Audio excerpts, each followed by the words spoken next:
नमस्कार दोस्तों, स्वागत है आपका मेरे YouTube चैनल पर आरपीएससी एग्ज़ाम विद सुनील। दोस्तों, हमने देखा है कि बहुत सारे ऐसे बच्चे हैं जो अभी पहली बार नई गवर्नमेंट जॉब की तैयारी कर रहे हैं। जैसे दोस्तों कि सेट या नॉन सेट। दोस्तों, जो सेट एग्ज़ाम है उसमें भी गणित आती है और एक नॉन सेट एग्ज़ाम है उसमें भी गणित आती है। दोस्तों, मैंने देखा है कि जो हमारे नए बच्चे हैं 12th पास करने वाले या जिन्होंने ग्रेजुएशन अभी भी पास की है, उनके सामने सबसे बड़ी समस्या क्या है कि वो गणित कैसे पढ़े। दोस्तों, उनके सामने सबसे बड़ी समस्या क्या है कि वो गणित कैसे पढ़े। तो हम इस वीडियो के माध्यम से देखेंगे कि गणित को कैसे पढ़ा जाए। दोस्तों, गणित को कैसे पढ़ा जाए हम इसके माध्यम से देखेंगे, क्योंकि जो नए बच्चे हैं वो अभी एकदम नए हैं कि उनको अभी ये पता नहीं है कि हमको कौन सा सब्जेक्ट कैसे पढ़ना चाहिए और कौन सा नहीं। वो डायरेक्ट मार्केट से कोई भी बुक्स लाके उनको रट्टा मार लेते हैं और पढ़ने लग जाते हैं और उनको कुछ समझ में नहीं आ पाता है। दोस्तों, बुक्स तो लानी है पर आपको समझने के लिए एक गाइड की ज़रूरत होती है। दोस्तों, समझने के लिए एक गाइड की ज़रूरत होती है। तो हम इस वीडियो के माध्यम से देखेंगे कि आपको गणित कैसे पढ़े, गणित को किस प्रकार से पढ़ना चाहिए ताकि आपका सिलेक्शन नहीं रुकना चाहिए। आपका सिलेक्शन नहीं रुके उस प्रकार से हम गणित को देखेंगे कि गणित को किस प्रकार से बच्चा पढ़े। एक बच्चा गणित को किस प्रकार से पढ़े कि उसका सिलेक्शन आसानी से हो जाए, सिर्फ और सिर्फ गणित के बेस पे।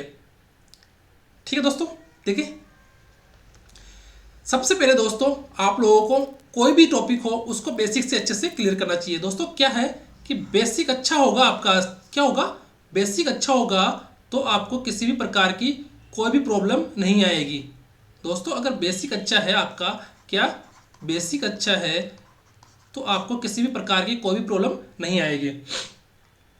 उसके बाद देखते हैं दोस्तों कि अगर आपका बेसिक अच्छा हो गया, देखो बेसिक, तो आपको कोई भी टॉपिक हो, आपने अगर सपोज करो परसेंटेज पढ़ा है, प्रॉफिट लॉस पढ़ा है या नंबर सिस्टम पढ़ा है, तो अगर आपने उसको अच्छे से पढ़ लिया, अच्छे से, मतलब बेसिक का मतलब होता है कि आपको उसकी बारीकी से हर चीज़ पता है, उसकी बारीकी से हर चीज़ पता है कि कोई सी लाइन क्या बोल रही है, कि किसी भी चैप्टर में कौन सी लाइन क्या बोल रही है, उसके बारे में आपको अच्छे से पता है। तो इसका मतलब हुआ कि आपका बेसिक अच्छा है।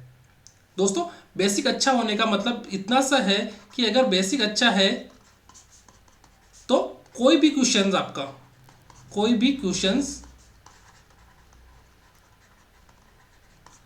आप आसानी से सॉल्व कर सकते हो, सिर्फ और सिर्फ बेसिक की वजह से।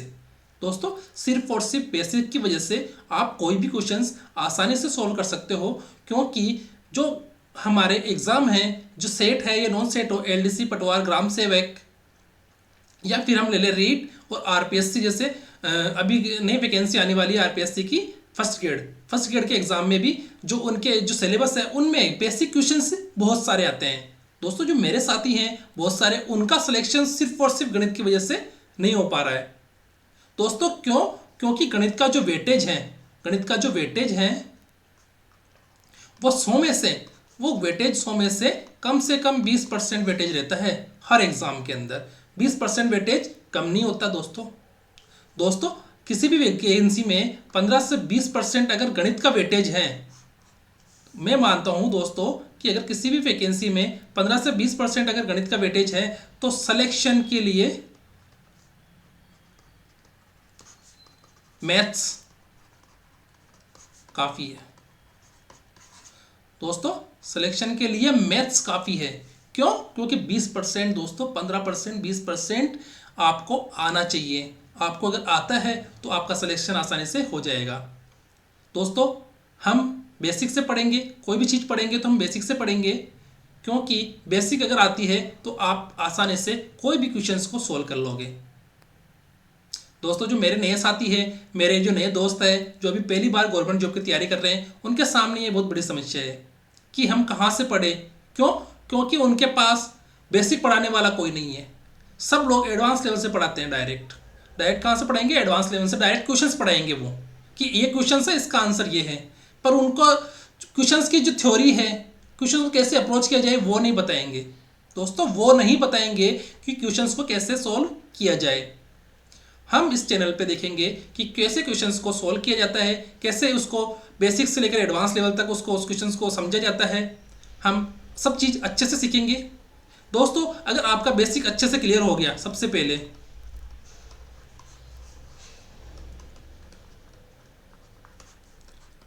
उसके बाद क्या करना है वो देखो। बेसिक सीखने के बाद आपको कंसेप्ट अच्छे से क्लियर हो जाएंगे, है ना।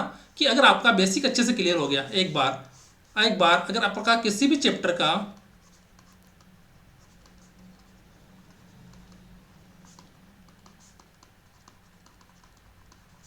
बेसिक क्या हो गया, अच्छे से हो गया आपका, तो कंसेप्ट भी आपको अच्छे से हो जाएंगे। दोस्तों, कंसेप्ट क्या होता है कि बेसिक को अप्लाई करने वाला, कि बेसिक अगर आपका अच्छे से है तो आपको उस चीज़ को समझने की सोच, समझने की क्वेश्चन को सोच समझने की विकसित हो जाएगी कि इस क्वेश्चन में कौन सा हमारा बेसिक फॉर्मूला काम कर रहा है। क्यों दोस्तों? क्योंकि हर क्वेश्चन फॉर्मूले से नहीं होगा, हर क्वेश्चन फॉर्मूले से नहीं होगा। जैसे प्रॉफिट लॉस ले लो, परसेंटेज ले लो, ज्योमेट्री ले लो, ट्रिग्नोमेट्री ले लो, या कोई भी ले लो, हर क्वेश्चन फॉर्मूले से नहीं होता है। क्वेश्चंस कंसेप्ट से भी होते हैं, बेसिक से भी होते हैं, कि क्वेश्चंस देख लिया और उसका आंसर हमको पता लग जाता है, कि क्वेश्चंस देख लिया और उसका आंसर हमें पता लग जाता है। क्यों? क्योंकि हमारे बेसिक अच्छे से क्लियर हो रखा है। बेसिक क्लियर मतलब कंसेप्ट क्लियर, बेसिक अच्छे से क्लियर मतलब कंसेप्ट अच्छे से क्लियर हो जाएगा। दोस्तों, कंसेप्ट आपका अच्छे से हो जाएगा अगर आपकी बेसिक अच्छे से है। मतलब सबसे पहली नींव क्या है गणित पढ़ने की नींव, कि आपकी बेसिक अच्छे से होनी चाहिए। बेसिक अच्छे से है तो कंसेप्ट आपके क्या हो जाएंगे, एकदम क्लियर। ठीक है दोस्तों, बेसिक अगर अच्छे से है तो कंसेप्ट एकदम क्लियर हो जाएंगे, तो आपको गणित में कोई भी नहीं रोक सकता है। दोस्तों, मैं फिर कह रहा हूं कि बेसिक पढ़ो, एडवांस अपने आप आ जाएगा। बेसिक पढ़ो, एडवांस अपने आप आ जाएगा। नए बच्चे हैं, जो नई तैयारी करने वाले बच्चे हैं, set non set government job की जो नई तैयारी कर रहे हैं, उनके पास ये उनके सामने जो नई समस्या है वो यही है कि हम कहाँ से पढ़े और कितना पढ़े और कैसे पढ़े, कहाँ से पढ़े, कैसे पढ़े और कितना पढ़े। क्यों? क्योंकि क्वेश्चंस जो एग्जाम में आते हैं वो एक दो क्वेश्चंस तो आते नहीं है, 20% का वेटेज हमेशा रहता है। तो 20% मतलब सिलेक्शंस, मैथ मतलब सिलेक्शंस। तो बेसिक क्लियर हो गया और उसके बाद में आपके कंसेप्ट क्लियर हो जाएंगे। उसके बाद में क्या करना आपको, बेसिक ऑफ कंसेप्ट क्लियर होने के बाद, बेसिक और कंसेप्ट अच्छे से क्लियर होने के बाद आपको क्वेश्चंस प्रैक्टिस करनी है। क्या करना दोस्तों, आपको क्वेश्चंस की प्रैक्टिस करनी है। क्वेश्चंस की प्रैक्टिस, प्रैक्टिस का मतलब होता है दोस्तों कि हम किसी भी क्वेश्चंस को बार बार करेंगे, किसी भी क्वेश्चंस को या किसी भी चैप्टर को, जैसे profit loss, percentage, trigonometry, geometry, algebra, mensurations, कोई भी हो, अगर हम किसी भी चैप्टर को अगर अच्छे से पढ़ लिया, बेसिक अच्छे से क्लियर कर ली है, तो फिर हमें क्या करना है। अगर नया बच्चा है जिसने अभी तक शुरुआत में कोई भी एग्जाम नहीं दिया है, मैथ्स अभी पढ़ना स्टार्ट ही किया है, तो उसको क्या करना है कि बेसिक अच्छे से क्लियर करना है, कंसेप्ट अच्छे से क्लियर हो जाएंगे। उसके बाद उसके जो क्वेश्चंस है उसकी प्रैक्टिस करनी है। जैसे कोई भी चैप्टर ले लो हमारा, तो उसके बाद क्या करना है, उसको क्वेश्चंस की प्रैक्टिस करनी है। प्रैक्टिस कहाँ से करेंगे, वो क्वेश्चंस हम देंगे, वो क्वेश्चंस मैं आपको पीडीएफ प्रोवाइड करवा दूंगा कि क्वेश्चंस की प्रैक्टिस कैसे करनी है। दोस्तों, क्वेश्चंस की प्रैक्टिस मतलब क्या होगा, अगर आपने किसी भी क्वेश्चंस को, किसी भी जैसे प्रॉफिट लॉस में किसी भी क्वेश्चन जो हमारे चैप्टर है उसके अंदर अगर आपने जो कंसेप्ट वाले क्वेश्चंस होते हैं, कंसेप्ट वाले फॉर्मूले वाले क्वेश्चंस होते हैं, जैसे एक फॉर्मूले के 10 क्वेश्चंस हैं, अगर आपने उनमें से 2-3 क्वेश्चंस को अच्छे से क्लियर कर लिया है, तो हमारा क्या होगा, कॉन्फिडेंस बूस्ट हो जाएगा। हमारा क्या है दोस्तों, कॉन्फिडेंस बूस्ट हो जाएगा। तो हम उसके बाद में जो कॉन्सेप्ट वाले क्वेश्चंस आएंगे या दूसरे फॉर्मूले वाले क्वेश्चंस आएंगे, तो हम उसे आसानी से क्लियर कर सकते हैं। समझ गए दोस्तों? सबसे पहले क्या है, बेसिक। उसके बाद दोस्तों आपको कंसेप्ट अच्छे से क्लियर हो जाएंगे। उसके बाद आपको क्या करना है दोस्तों, क्वेश्चंस प्रैक्टिस।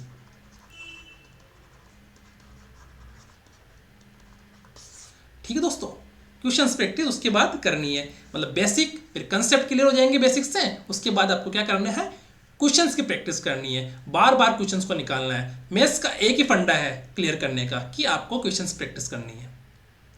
क्योंकि दोस्तों आप ये देखो, करत करत अभ्यास के होत जड़मति सुजान, की मतलब आपको करत करत अभ्यास करना है, बार बार क्या करना दोस्तों, आपको अभ्यास करना है क्वेश्चंस की अभ्यास मतलब प्रैक्टिस करनी है। क्वेश्चंस की प्रैक्टिस मतलब सिलेक्शंस, क्वेश्चंस प्रैक्टिस मतलब सिलेक्शंस, मैथ्स मतलब सिलेक्शंस। आप कोई भी एग्जाम ले लो, अगर मैथ्स अच्छे से क्लियर नहीं है तो सिलेक्शंस नहीं हो सकता। तो इसका मतलब क्या हुआ कि मैथ्स पढ़ो और सिलेक्शन लो, मैथ्स पढ़ो और सिलेक्शन लो। तो पढ़े आगे कि क्वेश्चंस प्रैक्टिस कम से कम आपको 4 से 5 बार करनी है। कि क्वेश्चंस प्रैक्टिस आपको दोस्तों कम से कम 4 से 5 बार करनी है। दोस्तों क्वेश्चंस की जो हमारी प्रैक्टिस है वो हमारे कम से कम कितनी होनी चाहिए, 4 से 5 बार। मतलब हमारे अगर 10 चैप्टर हैं किसी भी वैकेंसी के अंदर, तो आपको कम से कम 10 चैप्टर को 4 से 5 बार उसके क्वेश्चंस को निकालने हैं, उसकी थ्योरी अच्छे से पढ़नी है। तो दोस्तों आपका सिलेक्शन आसानी से हो जाएगा। क्यों? क्योंकि 10 बार जो 10 चैप्टर हैं उनका अगर अपन 4 से 5 बार पढ़ेंगे तो हमारा ऑटोमेटिक रिवीजन भी हो गया और प्रैक्टिस भी हो गई। दोस्तों केवल मैथ्स पढ़ने से सिलेक्शन नहीं होगा,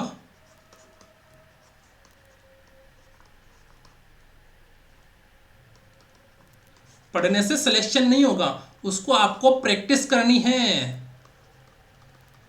क्या करनी है? क्वेश्चन की प्रैक्टिस करनी है दोस्तों। समझ गए कि क्वेश्चंस की क्या करनी है, हमको प्रैक्टिस करनी है। प्रैक्टिस करोगे तो सिलेक्शन हो जाएगा। क्योंकि एग्जाम में हमारे पास एक क्वेश्चन का 1 मिनट रहता है। क्या रहता है दोस्तों? एक क्वेश्चन का 1 मिनट रहता है। तो हमारे पास सिर्फ और सिर्फ 1 मिनट है और वो 1 मिनट में हमें एक क्वेश्चन करना है। ऐसे ही 20 क्वेश्चन आएंगे तो 20 क्वेश्चन का मतलब हो गया कि 20 मिनट, ज़्यादा से ज़्यादा मान लो 30 मिनट। तो हमारे 30 मिनट में 20 क्वेश्चन करने हैं। तो क्या होगा, वो क्वेश्चन कैसे आएंगे? प्रैक्टिस से। हमें देखते ही क्वेश्चन कैसे आएंगे? प्रैक्टिस से। तो आपको कॉन्सेप्ट सबसे पहले बेसिक, फिर कॉन्सेप्ट क्लियर के बाद में आपको क्या करना है? क्वेश्चन प्रैक्टिस करनी है। और क्वेश्चन प्रैक्टिस भी कितनी बार करनी है? कम से कम 4 से 5 बार। अगर आपने हर चैप्टर के 100 क्वेश्चन भी निकाल लिए तो उन्हीं क्वेश्चंस में से क्वेश्चंस मिल जाएगा एग्जाम में। मैंने बहुत सारे एग्जाम देखे हैं जिसके अंदर मैथ के क्वेश्चन ऐसे कैसे आते हैं, पूरे में से पूरे नंबर आते हैं। दोस्तों मैथ्स एक ऐसा सब्जेक्ट है जिसमें या तो आएंगे तो पूरे में से पूरे, मतलब 100 क्वेश्चन में से 100 नंबर, एक भी इसके अंदर चांस नहीं है कि नंबर कट जाए। दोस्तों ये एक ऐसा डायनेमिक सब्जेक्ट है जिसके अंदर कोई भी ऐसा चांस नहीं है कि आपका नंबर कट जाए। सिर्फ और सिर्फ आपको क्वेश्चन प्रैक्टिस करनी है। इसके अलावा और क्या करना है वो देखो कि क्वेश्चंस प्रैक्टिस होने के बाद आपको चैप्टर्स के फॉर्मूला थ्योरी के जो शॉर्ट नोट्स है वो बना लेने हैं, ताकि आपको एग्जाम टाइम में अच्छे से रिवाइज हो सके।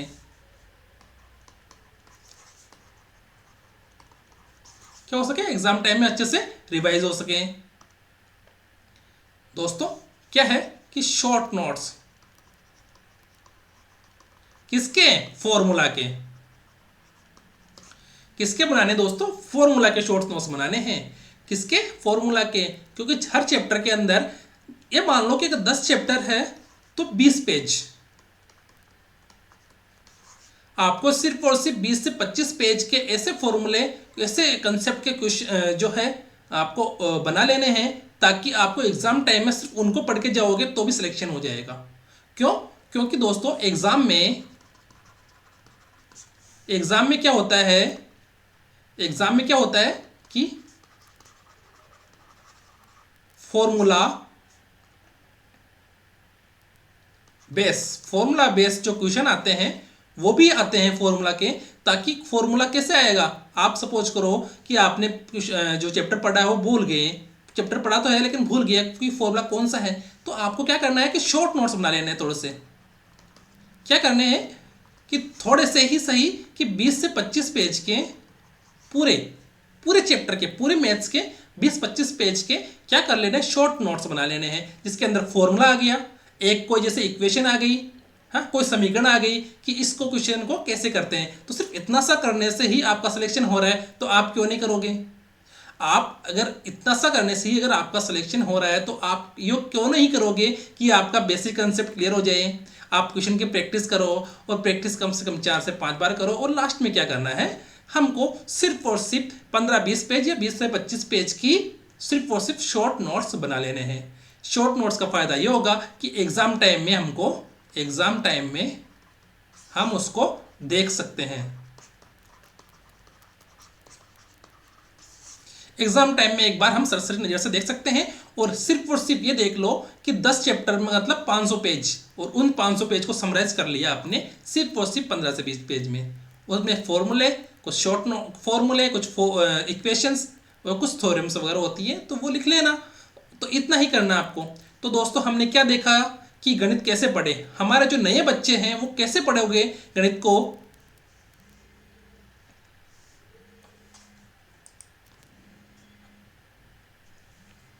हमारे जो नए बच्चे हैं